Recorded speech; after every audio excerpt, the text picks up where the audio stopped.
बेहद स्वागत है जी सभी स्टूडेंट्स का। बड़ा इंपॉर्टेंट टॉपिक आज फिर जसमीत जी के साथ बहुत सारे स्टूडेंट्स के क्वेश्चंस आए थे कि कौन कौन से स्टूडेंट एलिजिबल हैं अगर वो 3 महीने के फंड्स के साथ न्यूजीलैंड में अप्लाई करना चाहें। तो जसमीत जी आज हमारे साथ पूरी क्लैरिटी शेयर करेंगे। जसमीत जी आपका स्वागत है। Hello everyone. जसमीत जी आप ही ने कहा था कि 3 महीने के फंड्स के साथ भी कुछ स्टूडेंट्स अप्लाई कर सकते हैं, तो पूरी क्लैरिटी हम चाहेंगे कि वो कौन से प्रोफाइल हैं जो 3 महीने के फंड्स के साथ न्यूजीलैंड में अप्लाई कर सकते हैं। सो 3 महीने अगर ओल्ड फंड्स आप न्यूजीलैंड में शो करना चाहते हैं तो या तो आप बिजनेस प्रोफाइल से हो या फिर आप सैलरीड प्रोफाइल से हो। बट अगर आप एग्रीकल्चर प्रोफाइल से हैं फिर आपको 6 मंथ्स ओल्ड फंड ही शो करने पड़ेंगे। सो बिजनेस एंड सैलरीड लोग जिनकी सैलरी अबव 25 lakhs है या मोर देन दैट, और या फिर बिजनेस की टर्नओवर ज़्यादा है और प्रॉफिटेबिलिटी ज़्यादा है और उनके पास फंड्स अवेलेबिलिटी है, सो उनके फंड्स हम 3 मंथ्स ओल्ड ले सकते हैं। बट न्यूजीलैंड में एक सबसे बड़ी गलती स्टूडेंट करते हैं जब वो कंसल्टेंट को कहते हैं कि आप हमें फंड्स में एडवाइस करें। सो न्यूजीलैंड में मेरी सबको एडवाइस है कि हम फंड शो मत करवाएं, because New Zealand embassy is really strict about funds. So funds की वेरिफिकेशन बहुत स्ट्रिक्ट होती है।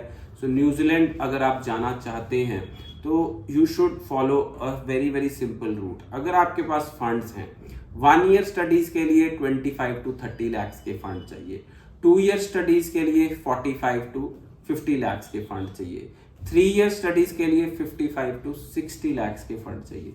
सो सपोज आपके पास 25 to 30 lakhs है बट आपका जो कोर्स है वो 3 ईयर्स का है, तो हमें हर साल वीजा रिन्यू करना पड़ेगा आपका। सो आप फर्स्ट ईयर में जाएं, सेकेंड ईयर का वीजा लेने के लिए फिर आपका वीजा रिन्यू करेंगे, थर्ड ईयर का वीजा लेने के लिए फिर आपका वीजा रिन्यू करेंगे।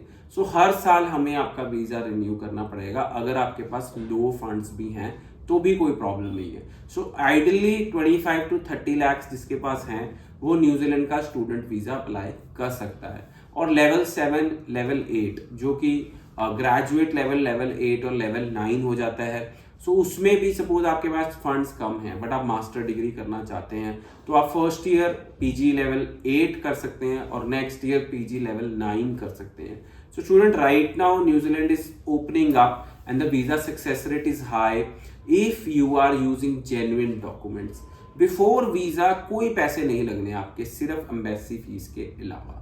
आपको सिर्फ चाहिए एक राइट गाइडेंस और राइट कंसल्टेंट जो आपकी राइट एसओपी बना के आपको वीजा दिला सके, नहीं तो आपको न्यूजीलैंड का जो सफर है आपका टफ हो सकता है। जसमीत जी पूरी क्लैरिटी से आपने ये बात तो बताई। अब मुझे ये जानना चाहूंगा कि जैसे कनाडा में बड़ा इजीली वर्क परमिट मिलता है, जर्मनी में बड़ा इजी है, न्यूजीलैंड में वर्क परमिट कॉम्प्लिकेटेड है, या अगर अच्छे तरह से स्टूडेंट अपने सारे डॉक्यूमेंट्स या अपनी क्वालिफिकेशन को कंप्लीट करे तो इजीली वहां उसको वर्क परमिट मिलता है।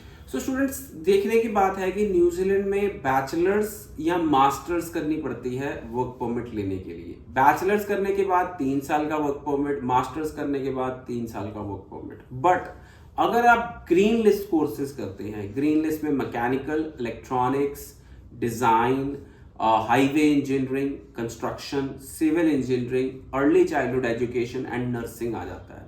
सो अगर आप ग्रीन लिस्ट कोर्सेज करते हैं तो आपको वर्क परमिट डिप्लोमा या सर्टिफिकेट प्रोग्राम में भी मिलता है, बट वो 3 साल का नहीं मिलता। वो मिलता है आपको जितने समय का आपका कोर्स है उतने समय का वर्क परमिट मिलता है। सो थोड़ी सी कंफ्यूजन जरूर है। अगर आप ग्रीन लिस्ट कोर्सेज कर रहे हैं, सपोज आपका प्रोग्राम है 18 महीने का ग्रीन लिस्ट कोर्स में, तो आपको मिलेगा 18 महीने का वर्क परमिट।